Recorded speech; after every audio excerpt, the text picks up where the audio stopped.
여러분 안녕하십니까? 헬로티비 뉴스입니다. 코로나19 변이 바이러스인 오미크론의 확산세가 심상치 않습니다. 세계보건기구에 따르면 오미크론이 현재 전 세계 106개 나라에 확산됐다고 하는데요. 확산 속도가 정말 빠른 것 같아요. 네, 그렇습니다. 최근 우리나라 지역 곳곳에서도 감염이 계속되고 있는데요. 이대로라면 1, 2개월 안에는 오미크론이 우세종이 될 수 있다는 이런 예측도 나오고 있더라고요. 네, 자 이런 상황 속에서 지난 21일 코로나19 일일 확진자가 다시 7,000명대에 들어선 만큼 더욱 신중하게 대비하는 게 중요해 보입니다. 네, 시청자 여러분께서도 더 이상의 확산을 막기 위해서 방역 수칙 반드시 잘 지켜주시기 바랍니다. 헬로티비 뉴스 시작합니다.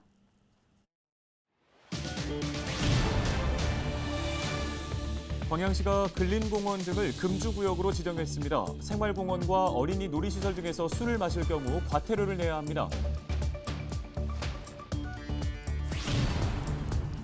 여수시 공무원의 80억 원대 공금 횡령 사건이 10년이 지났지만 15억 원만 환수된 것으로 나타났습니다. 여수시의회는 집행부에 공금 횡령 사건 미완수금에 대한 대책 마련을 촉구했습니다. 전남 지역에 고병원성 AI가 잇따라 발생하면서 전라남도가 방역 활동을 강화합니다. 방역시설이 미흡한 농가에는 입식을 제한하고 과태료 부과 등의 조치에 나설 계획입니다.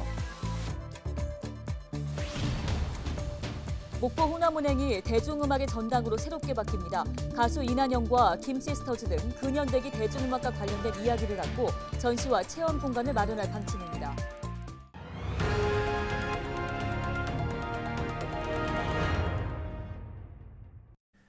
첫 소식입니다. 국민건강증진법에는 지자체마다 흡연이 금지된 금연구역처럼 음주를 금지하는 금주구역을 정할 수 있도록 되어 있는데요. 최근에 야외 음주구역에서 술을 마실 경우 과태료를 부과한다는 벌칙 조항이 생겼습니다. 네, 그래서 광양시도 조례를 개정하고 관련 제재를 강화한다는 계획을 내놓았는데요.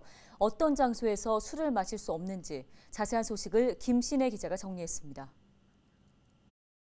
지난해 국민건강증진법이 개정되면서 과태료 조항에 금주구역에 대한 내용이 포함됐습니다. 지자체에서 정한 금주구역에서 술을 마시면 과태료를 내야 한다는 겁니다. 법에 따라 광양시는 최근 관련 조례를 개정했습니다.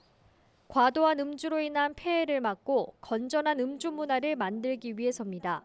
광양시에서는 금주구역을 지정한 기준은 전라남도 표준조례안이나 국민건강증진법에 근거해서 청소년에게 음주를 함으로써 유해한 환경을 조성하거나 또는 타인에게 피해를 줄 수 있는 장소를 지정했습니다. 광양의 야외 금주구역은 크게 5가지 분류로 나뉩니다. 근린공원 등 생활권 공원과 절대보호구역 안의 통학로, 어린이 놀이시설, 어린이 보호구역, 그리고 버스 정류장과 택시 승강장입니다. 광양 전체로 보면 1000여 곳에 달합니다.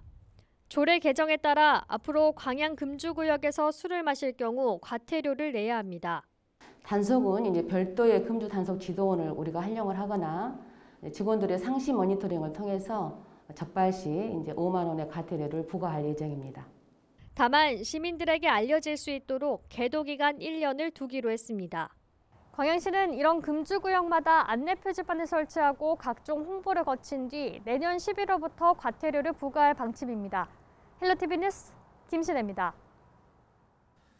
여수시에서 공무원의 80억 원대 공금 횡령 사건이 발생한 지 10년이 지나도록 환수된 금액은 15억 원에 불과한 것으로 조사됐습니다. 여수시 회계과 직원이던 공무원 A씨는 지난 2009년부터 1년여 동안 공문서를 위조하거나 허위 작성하는 수법으로 공금 80억 7천여만 원을 횡령했습니다. A씨는 특정 범죄 가중처벌 등에 관한 법률 위반 혐의로 징역 9년형을 선고받고 지난 10월에 출소한 것으로 확인됐습니다. 여수시의회는 집행부에 공금 횡령 사건 미환수금에 대한 대책을 촉구했습니다. 전남경찰이 미제 사건을 해결하겠다는 강한 의지를 내비쳤습니다. 전남경찰은 이른바 살인 미제 사건 수사 기록 데이터베이스 시스템 구축을 마무리하고 미제 사건의 수사 기록 7만 3천여 장과 20GB가 넘는 영상, 사진 5천여 건을 모두 전자 기록화했다고 밝혔습니다. 전남은 2010년 목포 여대생 성폭행 살인 사건, 2008년 나주 지석강 40대 여성 변사체 사건, 2005년 순천 농수로 60대 둔기 피살 사건 등 2000년 이후 발생한 장기 살인 미제 사건이 모두 7건인 것으로 집계됐습니다. 최근 전남 신안에 거주하는 여고생이 연락이 닿지 않자 온라인에서 실종 사건이라며 떠들썩했지만 단순 가출인 것으로 나타났습니다. 목포경찰은 최근 연락이 두절된 17살 여학생의 소재를 파악하고 무사히 귀가 조치했다고 밝혔습니다. 그러면서 여학생을 보호하고 있던 단체가 실종 신고가 아닌 가출 신고를 했다고 설명했습니다.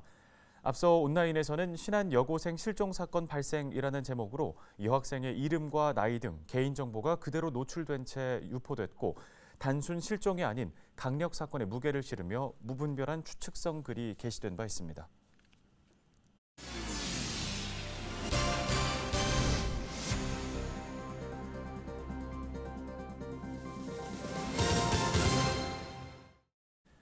항구 도시 목포는 한 시대를 풍미했던 노래를 간직하고 있는 곳이죠. 바로 국민의 애환이 서려 있는 목포의 눈물인데요. 네, 목포시가 옛 호남은행 건물에 근대기 대중음악을 한눈에 살펴볼 수 있는 문화공간 조성을 추진하고 있어 눈길을 끕니다. 고정민 기자입니다.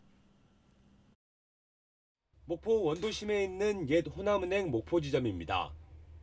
이곳은 1926년 호남의 주요 인사들이 순수하게 민족 자본을 투입해 설립한 은행입니다. 목포지점은 호남의 근대 금융계 건축물 가운데 옛 모습을 그대로 간직한 유일한 곳으로 인정받아 지방문화재에 지정됐습니다. 2000년대 초반까지만 해도 옛 조흥은행이 자리 잡았고 이후엔 목포문화원이 활용하다가 최근 이전했습니다. 1920년에 본사를 광주에 두고 본점을 호남에다가 지점을 뒀는데 나중에는 이게 잘 돼가지고 승승장구했거든요. 2009년에 목포문화원이 거기를 사용하게 되고 12년 동안 있다가 문화원은 이전을 하게 되고 이렇듯 목포에 현존하고 있는 금융계의 유일한 근대 건축물이 새로운 모습으로 변신을 꾀하고 있습니다. 목포시가 건축물의 가치를 높이기 위해 근대문화와 대중음악 콘텐츠를 도입하기로 한 겁니다. 가수 이난영과 김시스터즈, 작곡가 손소구는 근현대기 목포가 배출한 대중음악의 거목들. 대중음악과 관련된 목포의 역사와 이야기를 토대로 각종 전시와 체험 공간을 꾸미는 게 근대 건축물 활용 방안의 주요 골자입니다.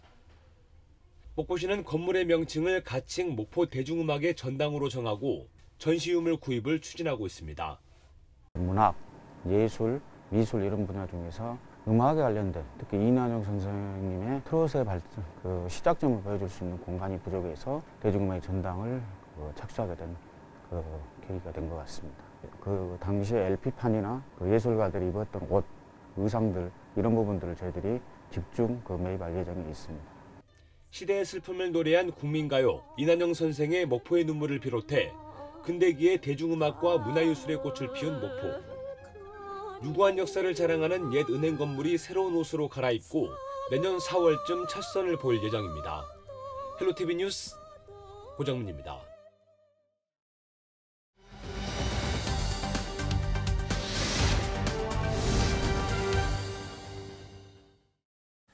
최근 고병원성 조류 인플루엔자인 AI가 전남 지역까지 확대되면서 추가 발생 위험이 높아지고 있습니다. 이에 전라남도가 AI 방역시설이 미흡한 농가에 오리 입식을 제한하는 등의 조치를 취했는데요. 네, 관련된 내용을 전라남도 동물방역과 전도연 과장을 연결해 자세한 이야기 나눠보겠습니다. 자, 과장님, 전라남도가 AI 방역시설이 미흡하다는 농가에 오리 입식을 제한하겠다는 결정을 내렸는데요. 먼저 배경이 무엇인가요?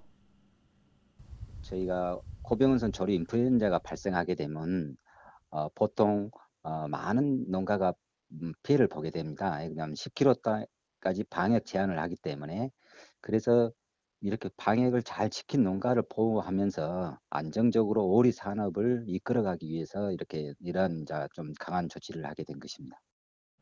네, 그러면 이 입식 제한 조치는 언제까지 또 어떻게 이루어지는 겁니까? 저희가 특방 기간이 2월 말까지입니다. 2월 말까지는 저희가 이런 사항들을 계속 조치할 계획이고요.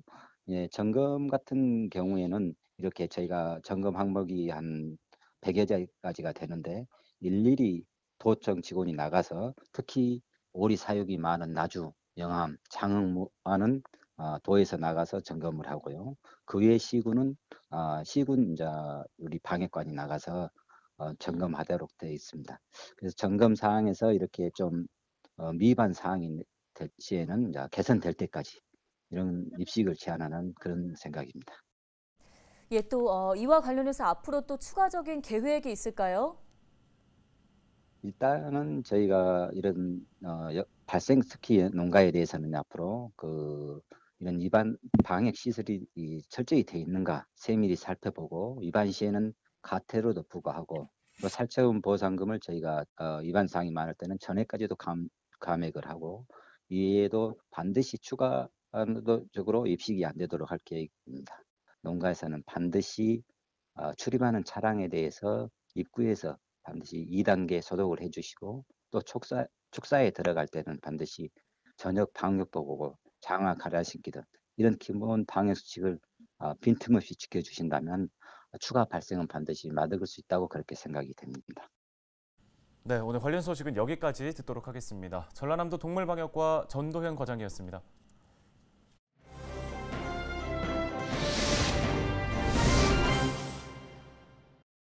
네, 다음은 키워드 뉴스입니다. 오늘의 첫 번째 키워드는 가점인데요. 청년들의 취업률 문제 어제 오늘 일만은 아니죠. 여수시는 지역 청년층의 인구 유출을 막으면서 또 취업률을 높이기 위해 산단 기업들과 협약을 맺고 지역 청년들에게 채용 가점을 주는 제도를 시행하고 있습니다. 현재까지 이 협약에 서명한 기업은 GS칼텍스와 남해화학 등 16곳 정도였는데요. 지난 21일 에어 리퀴드 코리아라는 수소 생산 기업이 지역 청년 채용 가점제에 동참하기로 결정하면서 17곳으로 늘어났습니다. 지역 청년들의 취업문을 넓히는 데 도움이 될 전망입니다. 네, 두 번째 키워드는 통학버스입니다. 무안군이 내년 3월부터 남학 오룡에서 무안고등학교 등으로 고교 통학버스를 운영한다고 밝혔는데요. 남학 오룡 지역은 고등학생이 1,500여 명이지만 무안고나 백제고등학교로 통학이 어려워 목포로 진학을 해서 학교를 다니고 있습니다. 무안고는 학생 불편을 최소화하기 위해 계약과 함께 통학버스를 운영할 계획이라고 설명했는데요. 앞으로 남학 오룡지구에서 무안고나 백제고로 진학한 200여 명의 학생이 편리하게 학교를 다닐 수 있게 됐습니다. 다음 소식입니다. 여성가족부가 순천시를 여성 친화도시로 재지정했습니다. 순천시는 지난 2016년 여성 친화도시로 선정된 데 이어 앞으로 5년간 여성 친화도시로 이름을 올리게 됐다고 밝혔는데요. 경력단절 여성을 위한 지역 특화 사업 전문가 양성과 안전 골목 인프라 조성, 마을 돌봄 공동체 형성 사업 등이 높은 평가를 받았습니다. 여성 친화도시는 지역 정책과 발전 과정에 여성의 역량 강화와 돌봄, 안전 정책을 우수하게 운영하는 지자체를 대상으로 선정하며 기간은 5년입니다. 광양시민들이 직접 선정한 광양시 올해 10대 뉴스 1위에는 2차 긴급 재난 생활비 지급이 이름을 올렸습니다. 광양시가 이달 8일부터 10일간 올해 시정 10대 뉴스 설문조사를 한 결과 전체 응답자 981명 가운데 35.6%가 2차 긴급재난 생활비 지급을 가장 잘한 시정으로 평가했습니다. 2위에는 배알도 별해는 달이 개통이 꼽혔고 3위에는 사상 최대 국비 예산 확보가 선정됐습니다. 여수시의 내년 살림 1조 3,700억 원이 의회 심의를 거쳐 최종 확정됐습니다. 여수시는 지난해 본 예산보다 1,500억 원 증가한 1조 3,712억 원이 의회를 통과했다고 밝혔는데요. 주요 사업 예산으로는 여순 사건과 2026 여수 세계 선박람회 준비에 14억 원, 글로벌 스마트 관광도시 조성에 46억 원, 소상공인과 중소기업 지원 등에 30억 원 등입니다. 이 밖에도 여수 시립박물관 건립과 미래 신성장 산업 육성, 일상회복 지원 사업 등의 예산이 다수 편성됐습니다. 광양의 중소기업 근로자들을 교육하고 인력을 양성하기 위한 연수원이 들어섭니다. 중소기업 연수원은 중소벤처기업부가 설립하고 운영하는 기관으로 현재 전국에 6곳이 운영 중이고 한 곳은 건립되고 있습니다. 광양에 들어설 남해안 남중권 중소기업 연수원의 건립 사업비는 294억 원으로 내년에 기본조사를 시작해 2025년에 문을 여는 것을 목표로 추진될 예정입니다. 전라남도는 연수원이 건립되면 철강이나 석유화학, 우주항공 등 지역 산업에 특화된 교육을 제공할 수 있을 것으로 기대하고 있습니다. 헬로티비 뉴스 마칩니다. 네, 시청해주신 여러분 고맙습니다.